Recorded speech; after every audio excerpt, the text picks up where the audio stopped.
Hi guys, this is just going to be a short little video because I've never done this before. But I've had this awesome die, a ring die. I don't know if you can see it. It's got moons on it, and I've been wanting to try and make like an adjustable ring. It's basically just going to be open in the back, so anybody can wear it.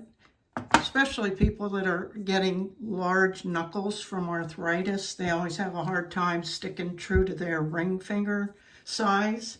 But anyway, so this is a Potter USA die. And of course, I'm going to be using my hydraulic press. That is the mini press, the Tortolita. And I've got some real thick 16 gauge. This is called NuGold. But it's basically jeweler's brass, and I've already sawed out, because using the pi calculations to get my ring size of a 6.5. I already did the calculations for millimeters, measured it out, and cut it.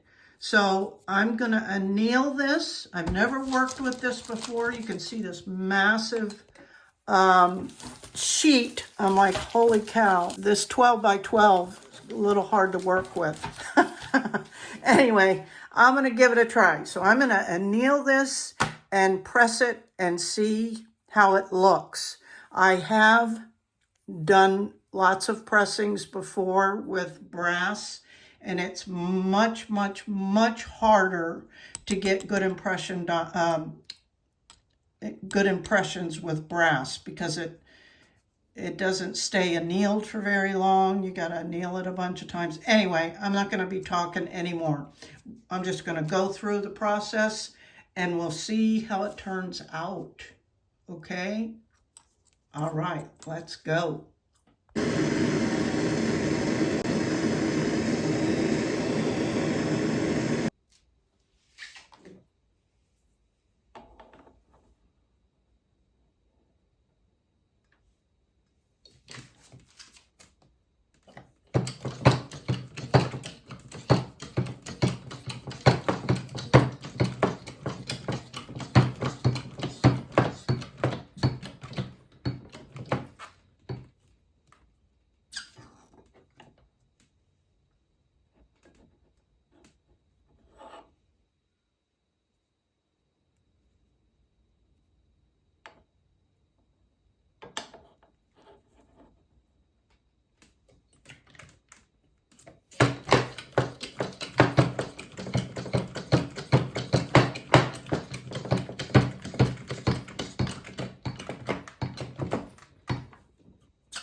4 times annealing now.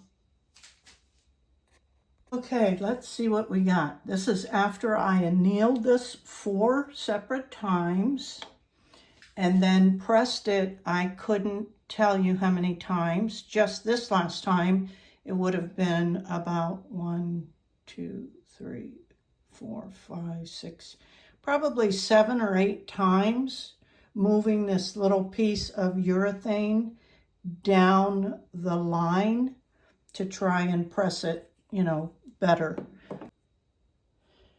Not happy with this down here. So I think 16 gauge brass is probably pushing it for a newbie. with the Tortolita. If I had their big Rincon, that's, you know, the big boy, is probably would be no problem. But the little Tortolita does have limitations. I'm gonna cut this, you know, cut this edges off, clean it up, form it, and see if it's even, you know, the right, I'm sure it'll be the right size for somebody. It may not be for me, because I'm probably gonna cut this sloppy edge off here. But anyway, yeah, it's not easy. You gotta, I mean, there's so much to it, guys. And I think what happened, I was just sitting there waiting for this to cool, because with brass, you don't want to quench it right away, because that does something different to it. So you have to let it kind of cool for the most part on its own.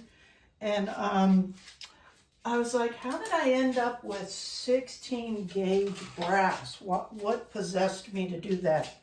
And don't know if you caught it in the beginning, but I had bought this from the contenti.com, which is where I got the pewter. And yes, I got pewter in 16-inch.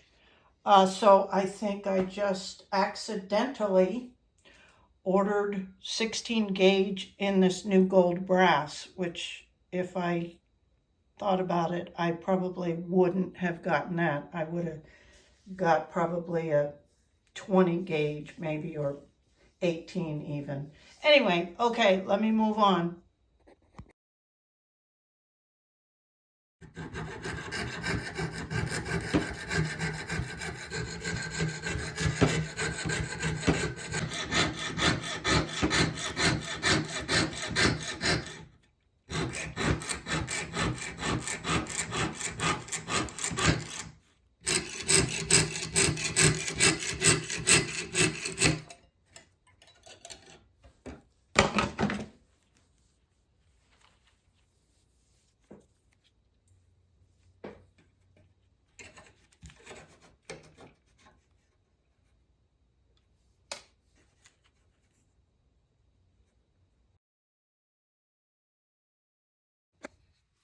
Okay, this is what I have so far. It's coming along.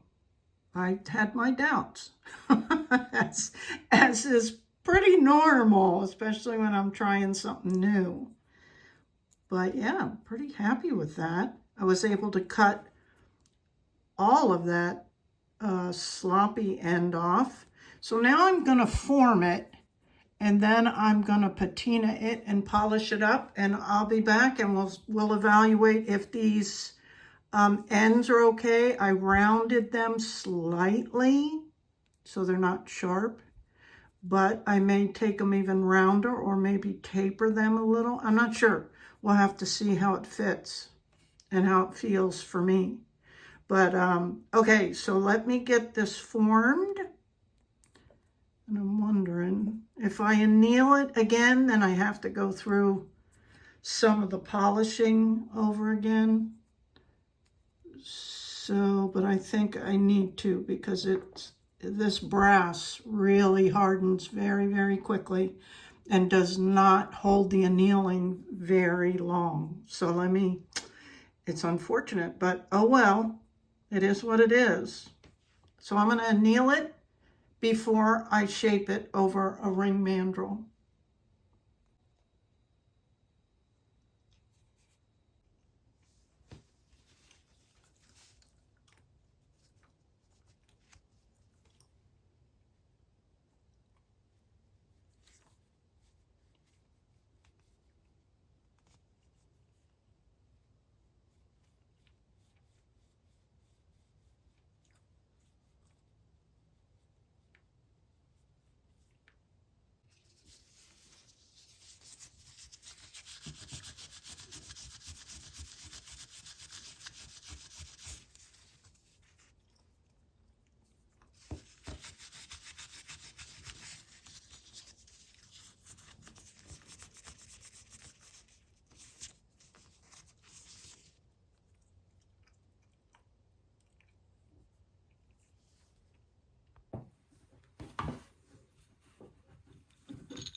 love it. Oh, I think it turned out so cute. I'm going to straighten that up a little bit more, okay? But it looks awesome. And here it is, you guys. Look how stinking cute that is. And it's perfect because I can wear it on any finger and just adjust it. What do you think? I love the brass. You really can't hardly tell. From a distance, it almost looks silver. And I love the dark patina on it. And it's very comfortable. I wasn't sure about the width of it. But I think it was, I measured it at about 7 millimeters wide. And of course I rounded, you know, all the edges and everything. And I could get better on those ends, but not too bad for my first try.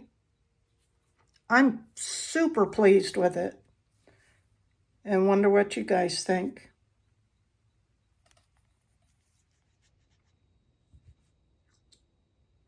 And I love that it's adjustable because, like I say, people who maybe their ring size is a 6.5, but they can't get it up over their knuckle, right? They can open it up, put it on, and adjust it. Right, it'll open, oops, sorry. It'll open up. You can get it over your knuckle.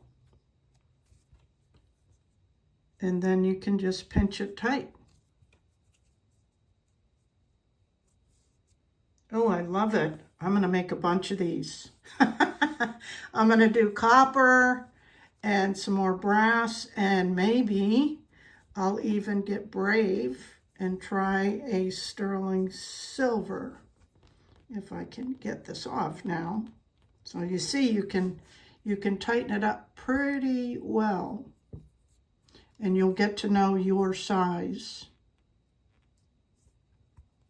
Like that's about mine for a nice tight fit. And it doesn't pinch because it's so smooth and it's such a big opening. Awesome. Well, that's it for today, guys. And that's this Potter USA